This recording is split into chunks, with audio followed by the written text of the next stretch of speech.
Hello students, and welcome once again to another session of the poem The Rime of the Ancient Mariner, composed by S.T. Coleridge.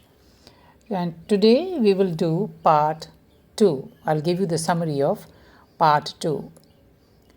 The ship sailed northward into the Pacific Ocean, and although like we have read till here that when these sailors were stuck in the South Pole, Albatross came, and the coming of Albatross, actually, it was a good omen, and all the ice broke and they started having good weather, and Albatross helped them. And out of nowhere or without any reason, the mariner kills the albatross. So in this part, now part 2, we'll read further that the ship sailed northward into the Pacific Ocean, and although the sun shone during the day and the wind remained strong, the mist held fast. Mist is dhund. It did not go. The other sailors were angry with the ancient mariner for killing the albatross, because this ancient mariner, he had killed the albatross, and everyone was against him, which they believed had saved them from the icy world by summoning the wind. Now actually they felt that albatross was very lucky for them, and albatross had saved them.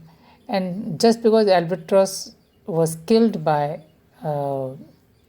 this ancient mariner, so they said that, "Why did you slay the bird?" "Ah, wretch," said they, "the bird to slay that made the breeze to blow." So then the mist disappeared and the sun shone particularly brightly, like God's own head, they said. So the sailors suddenly changed their opinions. Now the sailors are also, when the weather wasn't good, they started blaming the ancient mariner. और जब weather change हो गया, weather clear हो गया, then suddenly the sailors just changed their opinion. They decided that the albatross must have brought the mist and praised the ancient mariner for having killed it and rid them of the mist. And now what they did, कि उनको लगा कि क्या मालूम albatross उनके लिए ये धुंध लेकर आई थी. So it was good that the mariner had killed it. So they were in favor of mariner. "It was right," said they, "such birds to slay and bring the fog and mist." So now the ship sailed along merrily until it entered an uncharted part of the ocean, and the wind disappeared. Uncharted means the path which has never been been to. So the ship could not move. Now what happened? The wind disappeared and the ship could not move, and sat as idle as a painted ship upon a painted ocean. This is a very famous line. As idle as a painted ship upon a painted ocean. Then the sun became unbearably hot, just as the sailors ran out of water. Leading up to the most famous line in the poem, सबसे ज़्यादा famous line है इस poem की, "Water, water everywhere, and all the boats did shrink. Water, water everywhere, nor any drop to drink." That there is water all around. समुद्र में पानी पानी होता है, but this water is not drinkable. It is not potable. So they were saying that they were surrounded by water, but this water was undrinkable, and they were now feeling very thirsty. The ocean became a horrifying place, and the world churned with slimy creatures, and at night eerie fires seemed to burn on the ocean's surface. That it became very horrifying. बहुत ही भयानक स्थिति हो गई थी इसकी. And some of the sailors dreamed that an evil spirit had followed them from the icy world. और कुछ sailors को सपना आने लगा that कोई evil spirit उनको follow कर रही है. And they all suffered from a thirst so terrible that they could not even speak. And to brand the ancient mariner for his crime, and placed the guilt on him, and him alone, the sailors hung the albatross dead carcass around his neck. Now sailors again they changed their opinion, and when they were feeling happy that mariner had killed the albatross, now they changed the opinion. When they started suffering, they blamed this mariner, and then they hung the carcass. Carcass होता है dead body. Carcass of the albatross round his neck. So here, this stanza or this part 2 finishes. So in this second part, actually, Coleridge introduces the idea of responsibility. The sailors have an urge to pin whatever happens to them on the ancient mariner. कि जो भी कुछ होता है वो ancient mariner के ऊपर डाल देते हैं. Since he killed the albatross for no good reason, he seems more important to them to make him claim responsibility for their fate than what their fate actually is. So first of all, what happens? What they do?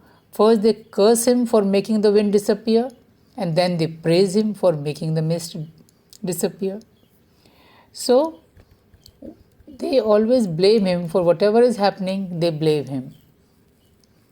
And by having the sailors switch from blame to praise and back to blame again, Coleridge mocks those who are quick to judge.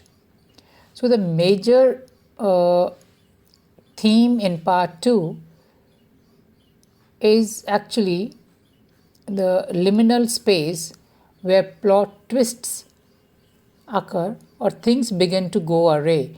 कि मतलब अब वो जो चीज़ें हैं वो अपने control में नहीं रहती हैं.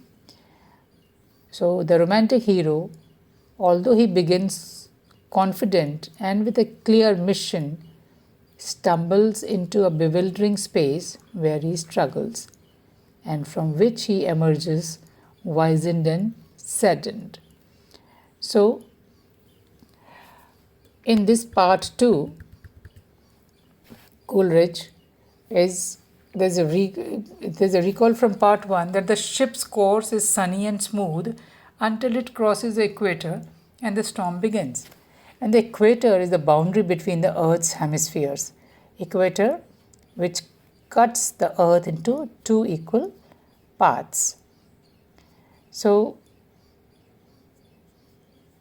we see that in part 1 and part 2, we have read this. So,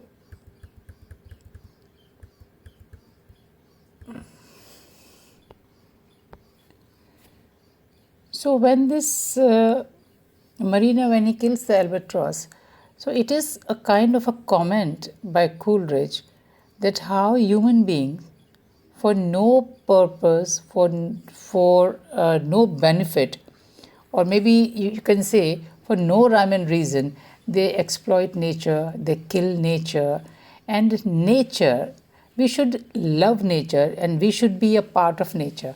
Like we are human beings and these are animal kingdom or the other greenery or the vegetation, this is also a part of nature. But human beings as they are very exploitative. They exploit nature and they try to kill the nature, and here actually nature in its spiritual form, in kind of a spiritual form, it is punishing the human beings, like when they just strangles the ship of these sailors on the ocean, and it is very hot and they are feeling very thirsty. They're feeling so thirsty that they can barely speak. So here it is a kind of a commentary what Coleridge is trying to say, and which fits very well in today's times. Like we have environmentalists, they are crying that we should not exploit nature and we should put an end to the exploitation of nature. So this thing also echoes in Coleridge in so many years ago.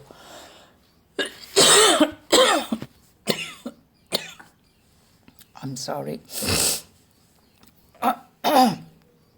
So we have completed the summary of part 2, You go through the poem. I will post the text of the poem on the WhatsApp group and you go through it. Thank you.